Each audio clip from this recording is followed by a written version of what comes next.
नमस्कार। एक ऐसा राज्य जहां सड़कें टूट फूट कर चलने लायक ना रहे, बिजली की झलक रातों को सपनों जैसी लगी और पानी की एक एक बूंद के लिए लोग घंटों लाइन में लगे या दूर किलोमीटर तक जाएं और रोजगार की तलाश में युवा ट्रेन में लटक कर दूसरे शहरों का रुख करें। महंगाई का बोझ कंधों पर इतना चढ़ा हो कि कमर झुक जाए और भ्रष्टाचार की जड़ें इतनी गहरी कि सुशासन का नाम मजाक लगने लगे। इस स्टेट में अपराध की छाया हर गली नुक्कड़ पर मंडराए। विकास का सपना तो दूर, जीवन का संघर्ष ही जीवन बन जाए।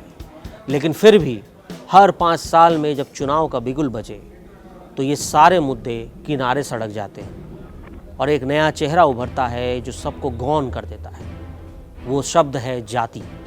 वही पुरानी जड़ें जमा चुकी जाति जो बिहार की राजनीति का दिल है, धमनियां हैं और कभी कभी कहें तो जहर भी। लेकिन ये जहर ही लोगों को क्यों सुहाता है? बिहार गंगा की गोद में बसा ये राज्य जहां राम ने सीता से विवाह किया, बुद्ध ने ज्ञान प्राप्त किया और चाणक्य ने नीतियां बुनी। लेकिन आज़ादी के बाद से यहाँ की राजनीति एक अलग ही नाटक बन गई, जातियों का नाटक। यहाँ वोट बैंक का समीकरण मुद्दों से नहीं बल्कि खून से जुड़े रिश्तों से तय होता है। नेता का चेहरा मायने नहीं रखता, उसकी जड़ कहाँ है वही मायने रखती है। आखिर ऐसा क्यों है? आइए इसकी कहानी सुनाता हूँ। एक ऐसी कहानी जो इतिहास की किताबों से निकलकर आज की सड़कों पर जीवित हो। स्टोरी नरेशन है पूरा, धीरे धीरे खोलता हूँ। और हाँ, बिहार की राजनीति को आप संक्षेप में बयां करना हो तो जैसे गंगा को एक कटोरे में समेटना होगा। बात शुरू करते हैं बिहार की जनसंख्या से। 2011 की जनसंख्या के आंकड़ों के आधार पर कास्ट सर्वे जो हाल में ही सामने आया बताता है कि यहाँ की आबादी करीब 13 करोड़ है। लेकिन ये आंकड़े सिर्फ संख्या नहीं बल्कि राजनीतिक बम है। जातियाँ यहाँ वोटों की चाबी है। सबसे बड़ा ब्लॉक है अति पिछड़ा वर्ग, 36%। कल्पना कीजिए 36% मतदाता एक साथ खड़े हों तो कितना बड़ा सियासी तूफान आ जाएगा। और इसमें 112 छोटी बड़ी जातियां शामिल हैं, नाई, तेली, कुशवाहा और ना जाने क्या क्या। और मुस्लिमों को अलग कर दें तो ये 26% रह जाते हैं। लेकिन राजनीतिक रूप से ये सबसे सशक्त हैं। क्यों? क्योंकि इन्हें पहचान मिली है। याद कीजिए 1990 का दशक, बिहार में पिछड़ों का आंदोलन जोर पकड़ रहा था। कर्पूरी ठाकुर ने पहली बार इन्हें आरक्षण दिलाया। लेकिन असली क्रांति लाई नीतीश कुमार ने। उनकी जनता दल यूनाइटेड जेडीयू ने इन जातियों को पंचायत चुनाव में सीटें दी। कल्पना कीजिए एक गांव का चित्र जहां नाई समाज एक युवा सरपंच बनता है, तेली का किसान मुखिया, और ये छोटी छोटी जीतें बड़ी शक्ति बन जाती है। नीतीश ने ना सिर्फ इन्हें वोटर बनाया बल्कि नेता भी बना दिया। 2005 के चुनाव में उन्होंने महादलित कार्ड खेला, मुसहरों और दूसरे पिछड़े वर्ग को आगे लाया। नतीजा सत्ता मिली। लेकिन ये सत्ता आसान नहीं थी। हर कदम पर जातीय समीकरण का जाल बिछा था। आज भी जेडीयू का कोर वोटर यही अति पिछड़ा वर्ग है। अगर नीतीश गिरे तो 36% का पहाड़ उनके साथ ढह जाएगा। लेकिन अगर ये मजबूत रहा तो बिहार का तख्ता उनकी ही रहेगी। अब आते हैं उस जाति पर जो बिहार की राजनीति का राजा रहा, यादव। 14.3%, सबसे बड़ा एकल ब्लॉक। यादव कहने को गाय चराने वाले, यदुवंशी योद्धा वंश के शासक। लेकिन राजनीति में लालू प्रसाद यादव के साथ अमर हो गए। 1990 में लालू का उदय हुआ और एक ट्रेन हादसे के बाद उन्होंने कहा था जंगल राज नहीं बल्कि सामाजिक न्याय। यादवों ने उन्हें राजा बनाया। मुस्लिम यादव समीकरण आया, MY, और बिहार का ये सबसे मजबूत फॉर्मूला रहा जो आज भी जारी है। 17.7% मुस्लिमों के साथ मिलकर यह 32% का वोट बैंक बन जाता है। तेजस्वी यादव, लालू के बेटे, आज इस विरासत को संभाल रहे हैं। उनके साथ भी यही फॉर्मूला चल रहा है MY का। लेकिन कहानी में ट्विस्ट है, यादवों में भी फूट है। एक वर्ग जो शहरों में पढ़ा है, भ्रष्टाचार से तंग है, वो कहता है लालू जी ने हमें आवाज़ दी लेकिन नौकरी नहीं दी। 2020 के चुनाव में तेजस्वी ने विकास का कार्ड खेला, रोजगार, कानून व्यवस्था, लेकिन जाति ने फिर जीत हासिल की। राजद की 75 सीटें में ज़्यादातर MY समीकरण दिखता है। लेकिन सवाल यह है कि क्या यह समीकरण रहेगा या इस बार टूट जाएगा? क्योंकि ओवैसी ने सीमांचल में सेंध लगाई, ओवैसी ने मुस्लिम वोटर चुराए। अब राजद डैमेज कंट्रोल में। अब उधर बात करते हैं हिंदू सवर्ण जो कि 15.5% के आसपास है। ब्राह्मण, राजपूत, भूमियार, कायस्थ, ये वो राजघराने हैं जिन्होंने ब्रिटिश काल में बिहार को चलाया था। आज़ादी के बाद कांग्रेस के साथ थे, लेकिन 1990 में लालू के जंगल राज ने इन्हें तोड़ दिया। अपराध, किडनैपिंग, सवर्णों का खून खौला।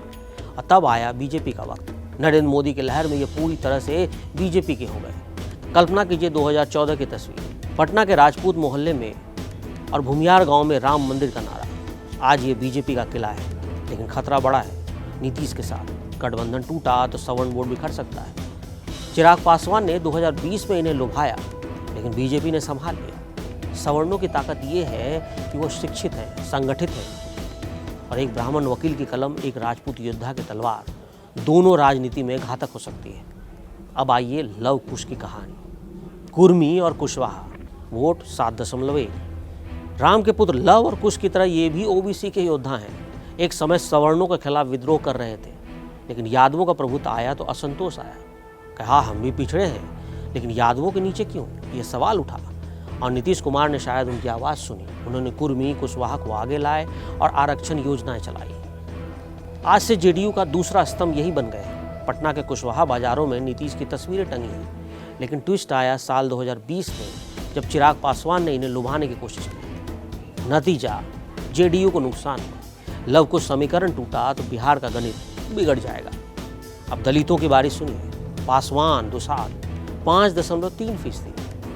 नाम में जुड़ा है रामविलास पासवान, बिहार के लौह पुरुष, बड़े दलित नेता, जिन्होंने दलितों को आवाज़ दी, एक नई पहचान दी, और आज उनकी विरासत चिराग पासवान के पास है। 2020 का चुनाव याद कीजिए, जब चिराग ने नीतीश पर निशाना साधा था कि पिता के नाम पर सत्ता मत लूट लो। एलजेपी ने 1 सीटें जीती, लेकिन जेडीयू को 30 का नुकसान पहुंचाया। यानी पासवान वोट निर्णायक है। ये वो सैनिक हैं जो गठबंधन बदल सकते हैं, किंग मेकर बना सकते हैं। और पासवान समुदाय के गांव में आज भी रामविलास पासवान का वही जलवा है। चिराग की रैलियां होती हैं, लेकिन चुनौती है कि युवा पीढ़ी विकास चाहती है, चाहती नहीं। अब बात करते हैं रविदास समुदाय की। 5%। पासवान जितने ही, लेकिन बटे हुए। राजद, कांग्रेस, बसपा, वाम दल, सबके पास थोड़ा थोड़ा हिस्सा। ये चमड़े के काम से जुड़े हैं, वंचित हैं। राजद के तेजस्वी नेतृत्व में इन्हें लुभा रही है, लेकिन कोई एक नेता नहीं जो वोट बिखेरता हो। अब रविदास परिवार हो, पिता राजद का, बेटा बसपा का, तो ये अनिश्चितता राजनीति को रोमांचक बनाती है। अगली बात मुसहर की, 3.1%। बिहार की सबसे गरीब जाति। ये कहते हैं कि चूहों को पकड़कर जीने वाले हैं। जीतन राम मांझी इसी कम्युनिटी से आते हैं और इनके मसीहा माने जाते हैं। उनकी हिंदुस्तानी आवाम मोर्चा छोटी है, लेकिन मुसहर वोट उनके साथ है। मांझी नीतीश के साथ रहे तो वोट जेडीयू को रहेगा, चिराग के साथ तो एनडीए को। ये वो छोटा सिक्का है जो तुला झुका सकता है। मुसहर गांव की सड़कें कच्ची हैं, घर मिट्टी के हैं, लेकिन वोट शक्तिशाली है। अब बात वैश्य समुदाय की, जो 13.1% है। तेली, कानू, व्यापारी भाजपा के पुराने साथी हैं। मोदी के अच्छे दिन की बात तो इन्होंने मान लिया था। पटना के बाजारों में वैश्य समुदाय बहुत बड़े तादाद में रहते हैं और उन्हें वोट देते हैं। ये ईबीसी में भी आते हैं तो नीतीश को भी ललचाते हैं, लेकिन कोर इनका भाजपा का है। अब देखिए मुस्लिम 17.7%, बिहार का दूसरा सबसे बड़ा ब्लॉक है। ये राजद के पारंपरिक साथी हैं। 2020 में एआईएमआईएम ने सीमांचल में 5 सीटें जीती। ओवैसी ने कहा कि मुस्लिम वोट बैंक बिकाऊ नहीं है। राजद अब एकजुट करने की कोशिश में है। मुस्लिम इलाकों में मस्जिदों के बाहर तेजस्वी की रैलियां शायद इसी का घोतक है। अब कहानी का मूल, क्या जातीय राजनीति की जड़ें 1970 के दशक की तरह अभी भी है? कर्पूरी ठाकुर, बिहार के पहले पिछड़े मुख्यमंत्री, उन्होंने ओबीसी को 26% आरक्षण दिया। विद्रोह हुआ, लेकिन पिछड़ों को जागृत किया। फिर जंगल राज आया, अपराध, पलायन, लेकिन एमवाई का समीकरण और मजबूत होता गया। लालू गिरफ्तार हुए, लेकिन विरासत बची। फिर नीतीश कुमार आए, सुशासन का वादा, लेकिन उन्होंने जातीय गणित बदला। ईबीसी को 18% आरक्षण दिया। महादलितों की योजनाएं आई, कुर्मी, कुशवाहा, अति पिछड़ा वर्ग को जोड़ा, लेकिन सवर्णों को नाराज किया। लेकिन मोदी लहर में भाजपा के गठबंधन में सब बदल गया। अब नीतीश ने 360 डिग्री टर्न लिया है और जाति का फिर खेल खेला। 2020 का चुनाव, चिराग का विद्रोह हुआ, पासवान वोट काटे गए, लेकिन नीतीश कमजोर हुए। बाद में तेजस्वी उभरे और एनडीए सत्ता में आई।